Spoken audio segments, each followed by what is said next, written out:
Charles Jacobs, and I believe that Gennady Mullen has ceded 3 minutes to you. Thank you. At the last meeting on October 22nd, we described to you in detail our concerns about anti-Jewish materials in the Newton Public School curricula. We believe that the guiding principle of your educational approach is political correctness, which is evident from a cursory examination of the texts and handouts used in your school. We in the Jewish community, but not only in the Jewish community, are very concerned that your approach puts Israel and America, I might add, in a relatively poor light. At the same time, you hide from students, you actually hide from students, the terrible situation of women and gays, and especially now Christians, in the Arab Islamic realm.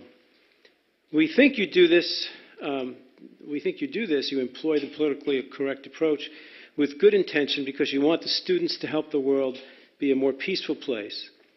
And you think that by putting the blame on the West and Israel for conflicts and wars, and that by avoiding unpleasant facts about other cultures, that you're contributing to peace.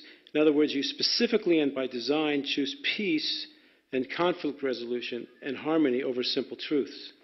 And because of this, you have inadvertently let slip anti-Israel and anti-Semitic content into the classrooms. You have, in a way, justified as well hatred of Jews in Israel, especially by Arabs and Muslims.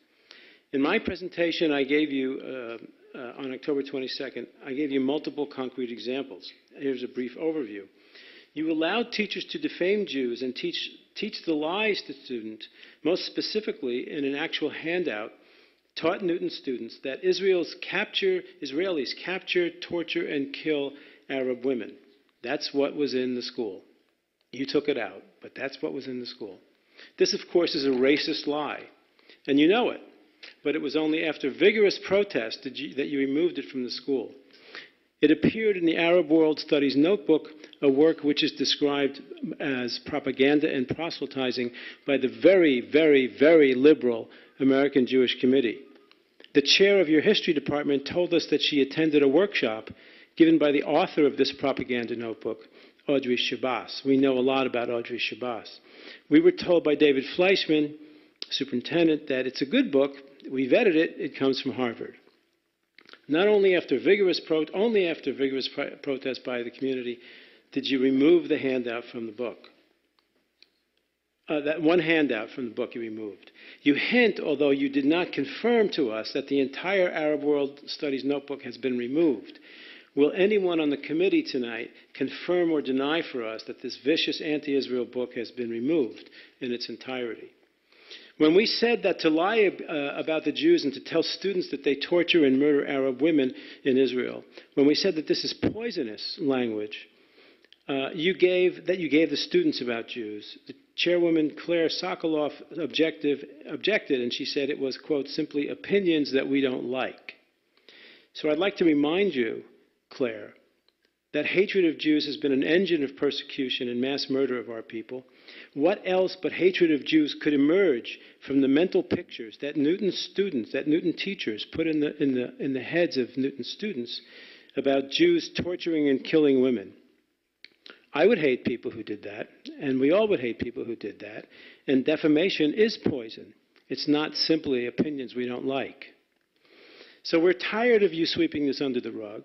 We want you to go correct the error that you admit that you made by placing this poisonous material in the minds of students. We want you to go back into the classrooms and tell the affected students that Jews do not torture and murder women. Thank you. They never did. You should tell the students that they were lied to, and you should apologize to them and to us.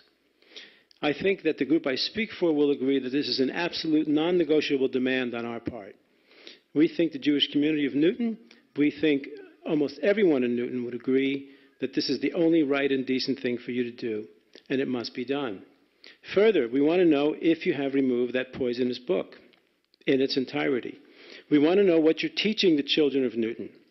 According to your guidelines, parents have the right to see what's being taught. Yet I know parents who are afraid to ask for this in their own names because of repercussions on their children and grandchildren. That's true. I can show you the parents. So I believe that what you teach should be transparent and open to the entire community. That's what the Internet is for, after all. Just one final point, Claire, Ms. Sokoloff. You said that we would surely know if there were anti-Semitism in the schools because your children are Jewish and his children are Jewish. But here's why this is a mistaken idea. You taught the students that the Prophet Muhammad reached out to the Jews in his preaching, but you did not tell them what happened to the Jews when they rejected his preachings. That he slaughtered the Jewish men of Quraysh in front of their terrified wives and children, and that he took the women and children as slaves. This is a pretty important historical fact that your politically correct education left out on purpose. This fact explains much of the history between Jews and Muslims, and in fact the Muslims today even refer to it. But we couldn't count on your children to tell us that. We couldn't count on your children to let you know that the school system misled them. How would they know? In Newton, your children wouldn't learn about the Islamic slaughter of the Jews by Muhammad. You would never teach them that.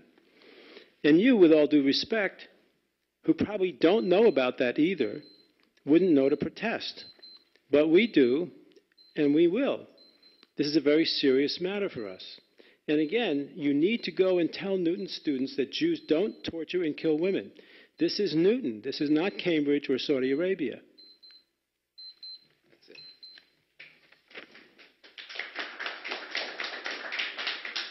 And you know, I feel a little like I know, but I feel a little bit like Your time is up, so the next... like Paul Ryan, and you're being Joe Biden. I mean, you're just laughing when I talk. It's not a very respectful thing. In fact, you want to know something? I'm not laughing at all because it's a little upsetting to me what you're saying. Well, that's good. Natalie It Ginsburg. certainly is. Natalie Ginsburg Next, is ceding her 3 minutes good. to So next, Hillary.